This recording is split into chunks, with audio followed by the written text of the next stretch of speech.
Assalamualaikum warahmatullahi wabarakatuh. Oke, kita mulai membahas bab biaya overhead pabrik. Teman-teman bisa sambil membaca atau melihat bukunya di halaman 193. Pertama kita bahas dulu definisi dari biaya overhead pabrik. Biaya overhead pabrik ini bisa kita sebut dengan biaya produksi tidak langsung. Ya, atau bisa dengan kata lain biaya produksi selain biaya bahan baku dan biaya tenaga kerja langsung. Jadi selain dari biaya bahan baku ataupun tenaga kerja langsung itu kita masukkan ke dalam kategori BOP. Makanya sangat luas sekali BOP itu. Contoh dari BOP adalah yang pertama misalnya biaya bahan penolong. Yang kedua biaya reparasi mesin produksi. Yang ketiga biaya gaji mandor. Yang keempat, biaya sewa gedung produksi. Berikutnya, biaya asuransi, biaya penyusutan gedung, biaya listrik, dan tunjangan pegawai produksi. Dan masih banyak lagi contoh dari BOP, itu hanya sebagian. Nah, kemudian BOP ini digolongkan berdasarkan ada 3 kriteria. Yang pertama, menurut sifatnya. Yang kedua, menurut perilakunya dalam hubungannya dengan perubahan volume kegiatan. Dan yang ketiga adalah menurut hubungannya dengan departemen. Kita bahas satu persatu dulu ya. Yang pertama, menurut sifatnya. Menurut sifatnya, nah ini contohnya di sini dikategorikan ada 1, 2, 3, 4, 5, 6 macam, yaitu ada biaya bahan penolong. Biaya bahan penolong ini kita contohkan kalau di dalam perusahaan mebel, ini ada bahan selain bahan baku dan tenaga kerja. Yang masuk dalam biaya bahan penolong ada lem, ada paku, lah ini masuk ke dalam kelompok ini. Ada biaya reparasi dan pemeliharaan, ini terkait dengan produksi. Ada mesin, ada peralatan. Ini masuk ke dalam BOP. Lah kalau reparasi komputer bagaimana? Reparasi komputer kalau komputernya itu tidak untuk pabrik, tidak untuk produksi, tetapi untuk bagian administrasi, maka itu tidak masuk ke dalam BOP. Reparasinya khusus untuk yang bagian produksi. Biaya tenaga kerja tidak langsung. Nah, ini misalnya siapa mandor. Mandor itu kan tenaga bagian produksi tapi dia tidak langsung. Itu masuk ke dalam BOP. Lah kalau akuntan bagaimana? Akuntan tidak masuk ke dalam BOP tapi dia masuk gajinya ke dalam biaya administrasi dan umum. Pengelompokannya berbeda karena dia tidak ada terkaitan dengan bagian produksi. Kaitan tidak langsung kan seperti itu. Biaya yang timbul sebagai akibat penilaian terhadap aktiva tetap. Ya, ini misalnya apa? Biaya depresiasi atau biaya penyusutan. Penyusutan kan banyak, ada penyusutan mesin, penyusutan gedung, penyusutan peralatan, dan lain sebagainya. Kemudian berikutnya adalah biaya yang timbul sebagai akibat berlalunya waktu. Nah, ini contohnya apa? Biaya asuransi. Pabrik itu kalau yang bagus itu kan pabriknya diasuransikan barang-barangnya. Jadi ketika nauzubillah misalnya terjadi kebakaran, nah itu sudah ada jaminan bisa diklaimkan asuransinya. Nah, ini masuk ke dalam biaya overhead pabrik preminya itu ya. Berikutnya, biaya overhead pabrik lain yang secara langsung memerlukan pengeluaran tunai. Nah, ini banyak sekali. Pokoknya misalnya biaya listrik. Nah, itu kan memerlukan pengeluaran tunai cash. Kemudian biaya air. Biaya lainnya masih banyak lagi ya. Biaya BPJS. Nah, itu juga bisa masuk ke dalam BOP ini, tapi khusus untuk yang tenaga bagian produksi loh ya. Berikutnya adalah penggolongan yang kedua. Menurut perilakunya dalam hubungannya dengan perubahan volume produksi. Ini ada BOP tetap, ada BOP variabel. BOP tetap itu berarti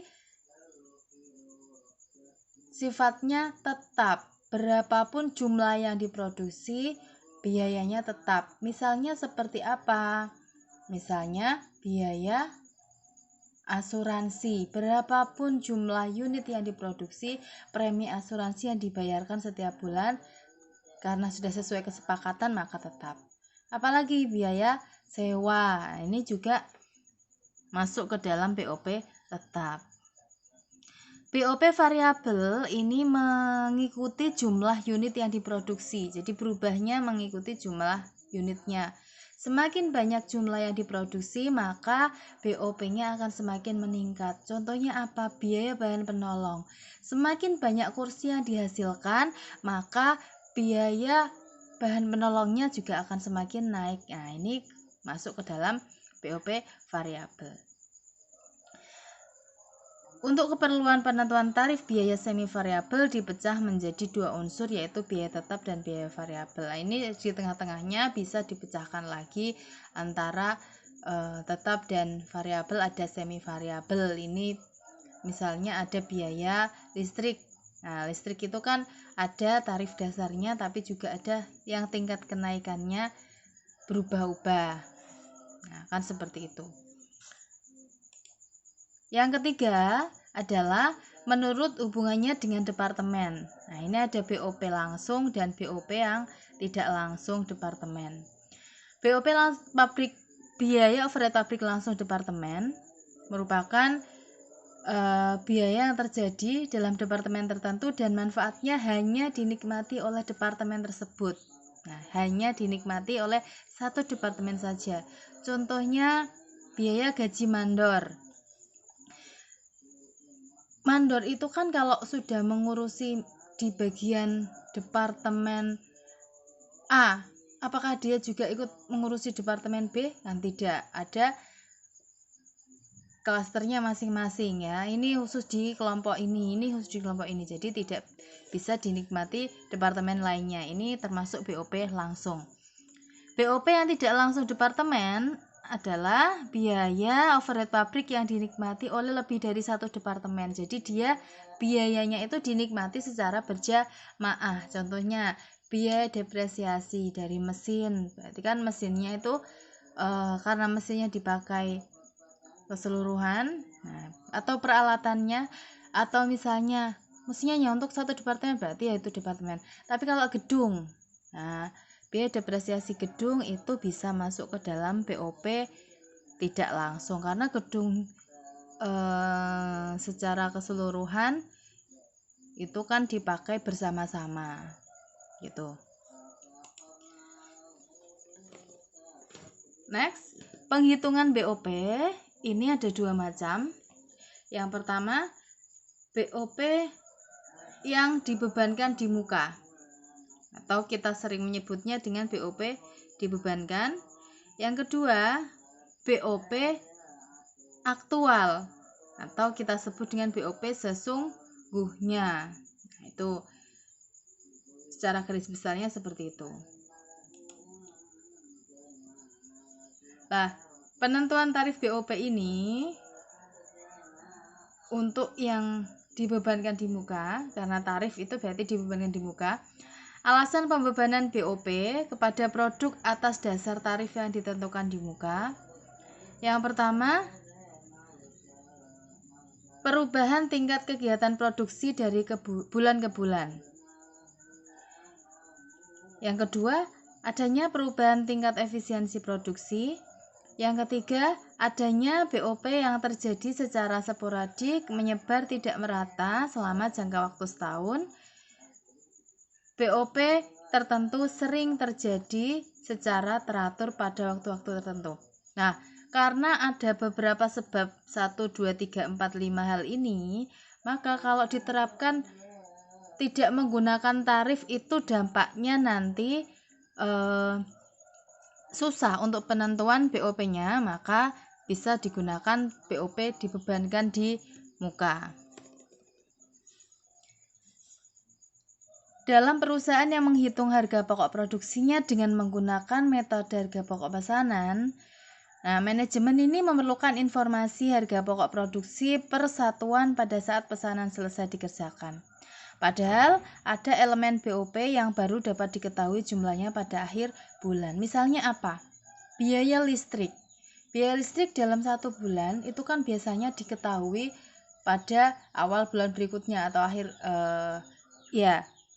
Artinya 1 bulan ditunggu dulu baru tahu biayanya. Nah, kalau nunggu sampai akhir bulan ngitung harga pokok produksinya untuk pesanan A, padahal pesanan A sudah jadi tanggal 15.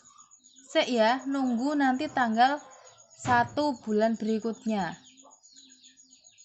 Kelamaan menentukan harga pokok nantinya, sehingga perlu ada yang kita pakai di sini tarif atau perkiraan di muka. Nah, langkah-langkah penentuan tarif BOP ini, yang pertama menyusun anggaran BOP dulu. Susun dulu anggarannya. Ya. Ini bisa kita lihat contohnya menyusun anggaran BOP. Ada di halaman 204. Nah, itu ada di gambar 7.1. Ada contoh yang kita butuhkan itu biaya apa saja. Nah, itu dianggarkan. Nah, di tabel tersebut kan ada biaya bahan penolong, biaya listrik, biaya bahan bakar. Nah, itu kita list dulu. Kita butuhnya anggarannya itu kira-kira berapa. Nah, setelah kita susun anggarannya, maka pilih dasar pembebanannya. Kita pilih dasar pembebanannya apa? Pakai yang mana? Nah, dalam memilih dasar pembebanan nanti ada yang ditentukan mana yang paling dominan. Oh, kita kerjanya pakai mesin semua misalnya. Berarti yang kita pakai nanti dasar pembebanannya adalah jam mesin. Oh, kita tidak pakai terlalu banyak mesin, misalnya dalam catering. Kita banyak menggunakan tenaga kerja langsung kita. Oh, berarti pembaginya adalah jam tenaga kerja langsung atau biaya tenaga kerja langsungnya. Nah, setelah nanti kita pilih dasar pembebanannya, baru kita hitung tarifnya. Nah, oke. Yang pertama dulu kita bahas tadi ya, langkah satunya adalah menentukan tarif BOP. Lah, menyusun anggaran BOP. Dalam menyusun anggaran BOP ini ada 3 dasar kapasitas yang dipakai. Yang pertama adalah kapasitas teoritis, yang kedua kapasitas normal, dan yang ketiga kapasitas sesungguhnya yang diharapkan. Kapasitas teoritis, nah ini teman-teman bisa simak di halaman 198. Kapasitas teoritis diartikan kapasitas pabrik atau suatu departemen untuk menghasilkan produk pada kecepatan penuh tanpa berhenti selama jangka waktu tertentu.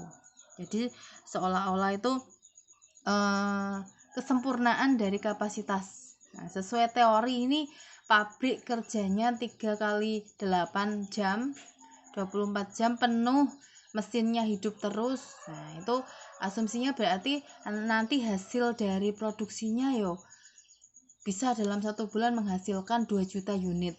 Nah, itu kapasitas teoritis, kapasitas penuh.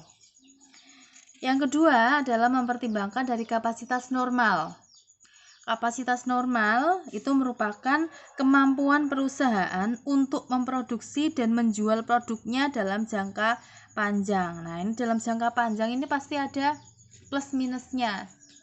Oh, ternyata mesin tidak selalu hidup penuh, karena semakin lama mesin akan semakin menyusut misalnya. Oh, sehingga ada pengurangan yang tadi kapasitas teoritisnya 2 juta, sesuai teorinya 2 juta. Oh, ternyata dalam normalnya, dalam jangka panjang, karena ada kemungkinan penyusutan dan lain sebagainya. Oh, oke, berarti 1.800.000. Nah, itu kapasitas normalnya, 1.800.000 unit yang dihasilkan. Yang ketiga adalah kapasitas sesungguhnya yang diharapkan, merupakan kapasitas sesungguhnya yang diperkirakan akan dapat dicapai dalam tahun yang akan datang. Nah, ini jika anggaran BOP ini didasarkan pada kapasitas sesungguhnya yang diharapkan, maka berarti ramalan penjualan tahun yang akan datang dipakai sebagai dasar penentuan kapasitas. Jadi melihatnya tidak hanya kapasitas hari ini, tapi ini jauh lebih ke depan. Nah, meramalkan kapasitas tahun depan itu berapa. Itu yang diharapkan berapa, yang dipakai adalah sebesar itu. Langkah yang kedua tadi kan memilih dasar pembebanan BOP. Dasar pembebanan BOP ada 5 macam. Yang pertama satuan produk, yang kedua biaya bahan baku, yang ketiga BTKL, yang keempat jam TKL, dan yang kelima jam mesin. Ini sebagai dasar pembagi, dasar pembebanan. Nah, dalam mempertimbangkan dasar pembebanan, ini harus memilih mana yang paling dominan. Yang paling dominan yang mana? Jadi harus dipilih ya. Apakah satuan produknya, apakah biaya bahan bakunya, apakah BTKL-nya, apakah jam TKL-nya, ataukah jam mesinnya. Contohnya tadi saya contohkan apa? Pabrik besar semua pakai mesin. Oh, berarti yang dominan di sini adalah mesinnya yang hidup. Maka yang dipakai adalah jam mesin. Kalau catering itu banyaknya di tenaganya. Oh, karena nyetai satu itu butuh tenaga. Nah, bisa pakai dasar ini atau bisa pakai ini ya, jam TKL atau BTKL. Kalau misalnya mebel itu paling mahal itu atau paling banyaknya itu habis di biaya bahan baku. Oh, berarti yang kita pakai adalah biaya bahan baku. Atau karena kita dasarnya borongan ya, kita kerjanya borongan, maka ngitungnya berdasarkan satuan produk. Misalnya konveksi. Nah, konveksi ini banyak pakai apa?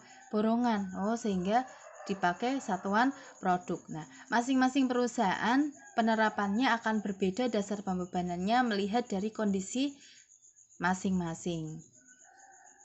Oke, itu ya tadi. Jadi melihatnya harus yang dominan yang mana, eratnya hubungan antara BOP dengan dasar pembebanan tersebut itu tadi bagaimana, dipilih yang mana yang dipakai. Nah, kalau di dalam contoh di buku itu yang dipakai adalah jam mesin ya. Ini contoh bisa teman-teman lihat di halaman 204 gambar 7.1. PT Aliona memproduksi berdasarkan pesanan. Dalam penentuan tarif BOP, anggaran disusun pada kapasitas normal, jadi yang dia pakai adalah kapasitas normal sebanyak 80.000 jam mesin. Jadi dasar pembebanan yang dipakai adalah jam mesin. Diperkirakan mesinnya untuk mengerjakan pesanan tersebut itu hidup sampai 80.000 jam. Kita susun anggarannya dulu. Anggarannya apa saja?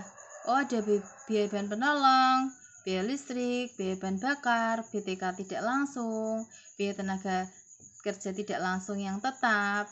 Nah, ini kan macam-macam. Ada biaya kesejahteraan karyawan, biaya reparasi. Lah, ini kita pisahkan mana yang tetap, mana yang variabel. Kasih kode BBP variabel, listrik variabel, bahan bakar variabel. Ini variabel, ini tetap. Biaya kesejahteraan tetap. Oh, ini variabel maksudnya ya. Bukan tetap ya. Variabel. Nah, oke. Selanjutnya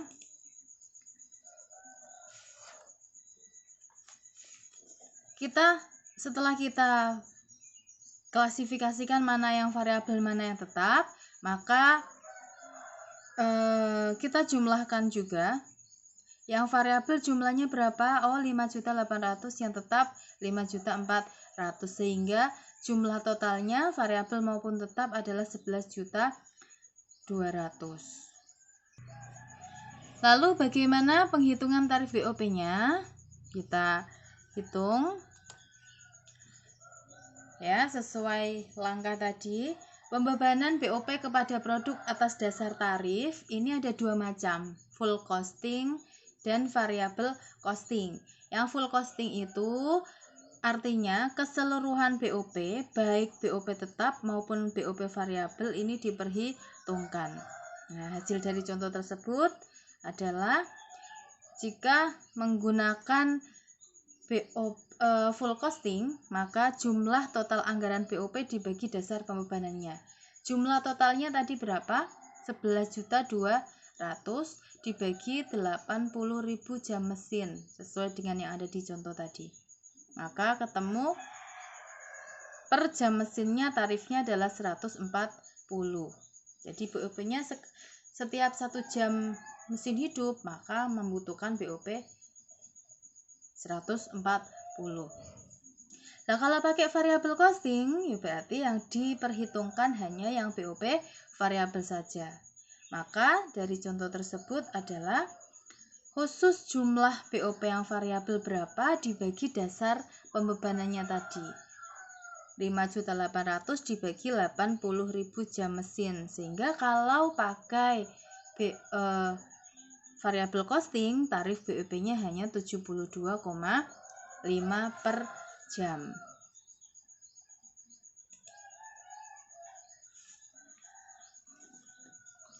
Berikutnya adalah BOP sesungguhnya. Karena tadi ada BOP yang dibebankan, ini kita bahas berikutnya BOP aktual atau BOP yang sesungguhnya.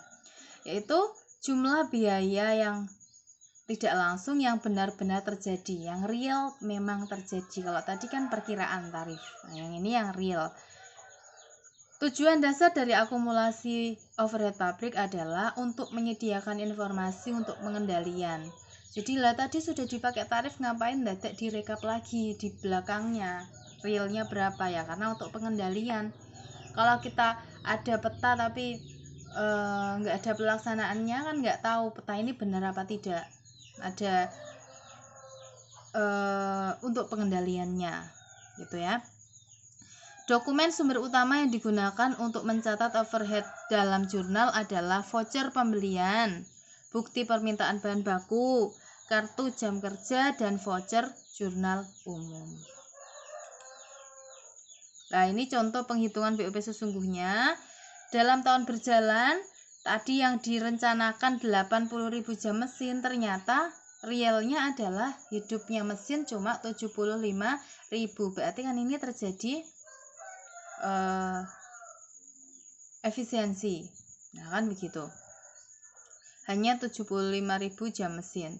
Lah, jenis biayanya, nah ini masih sama jenis biayanya, namun jumlah realnya berbeda. Ya. Karena kalau tadi kan jumlah biayanya bahan penolong 1.050.000. Ternyata di sini lebih besar 1.100.000. Biaya listriknya tadi berapa? Di anggaran 1.500.000, realnya berapa? 1.450. Biaya bahan bakarnya anggarannya 1 juta, realnya. Nah, ini coba kita telusur, kita telaah. Nah, ternyata total dari biayanya ya, ini menjadi 10.700.000. Nah, dipisahkan yang variabel berapa, yang tetap berapa.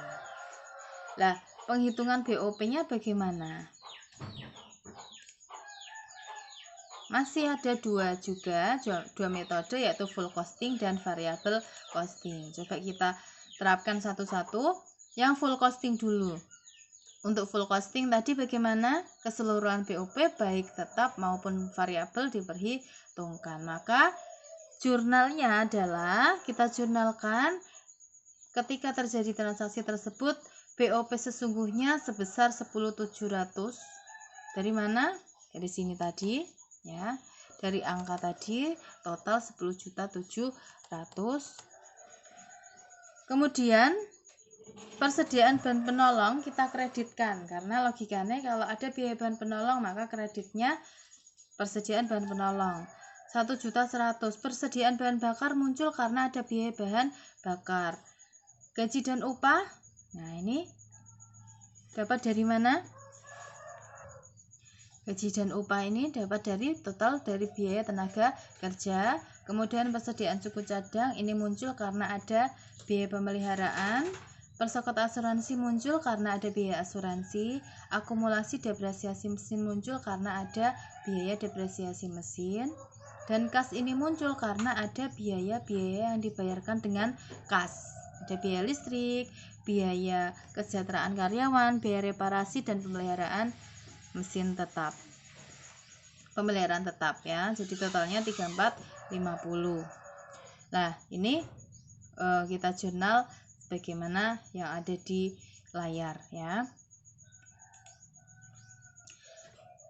Sedangkan yang menggunakan variabel costing juga dicatat sebesar BOP totalnya dulu. Nah, ada 2 langkah ya. Yang pertama dicatat sebesar BOP, maka sama dengan yang full costing tadi, totalnya 10.700.000. Nah, langkah yang kedua adalah dipisahkan antara BOP variabel dan BOP yang sesungguhnya. BOP variabelnya berapa, BOP tetap sesungguhnya berapa. Nah, dikreditkan dengan akun BOP sesungguhnya, sehingga yang di sini tadi logikanya ini di debit, ini di kredit, maka hilang, tinggal akun yang ini. Oke, selanjutnya adalah perhitungan dan analisis selisih